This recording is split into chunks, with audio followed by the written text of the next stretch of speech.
Ready ready start. তো বন্ধুগণ, এমনিতে তোমার নাম রাকেশ, তবে পাড়ার সবাই ব্যাটম্যান বলতেই স্বাচ্ছন্দ্য বোধ করে। এটা নয়, এটা।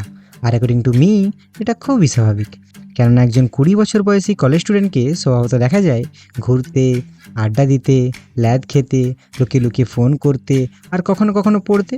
কিন্তু আমার গল্পটা পুরোটাই আলাদা।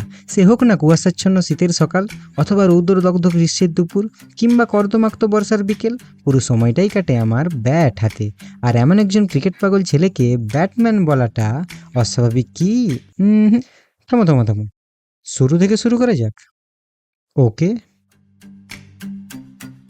তো বন্ধুগণ, এই গল্পের শুরু হয় একটা ছোট্ট গ্রামের ছোট্ট ছেলের থেকে, যে তার ছেলেবেলায় পাস্ট, প্রেজেন্ট, ফিউচার টেন্সের পরিবর্তে সচিন, সৌরভ, ধোনিকে চিনেছিল, আর হাতে বইয়ের পরিবর্তে ব্যাট তুলে নিয়েছিল। আর জানতে অজান্তে মনের এক কোনো কোণে হয়তো তাদের মতো হতে চেয়েছিল। কিন্তু হায় রে বাঙালি, এখানে কত নবযুবকের স্বপ্ন ভেঙে যায়। সে তো নেহাত শিশু, তাই স্বপ্ন তারও ভেঙেছিল। আবার তার হাতে বই উঠে এসেছিল, কিন্তু তার পড়তে ভালো লাগতো না। সে আবার পালালো। এবার সে ব্যাটের বদলে ক্যামেরা হাতে তুলে নিল। এবার ছেলে নাকি ভ্লগার হবে। কে জানে স্বপ্ন তাকে কত দূর নিয়ে যাবে। তার ইচ্ছা প্রচুর, বলে না বহুত বড়া। কখনো সমুদ্রের নোনা জলে সাঁতার, আর কখনো পাহাড় চড়া।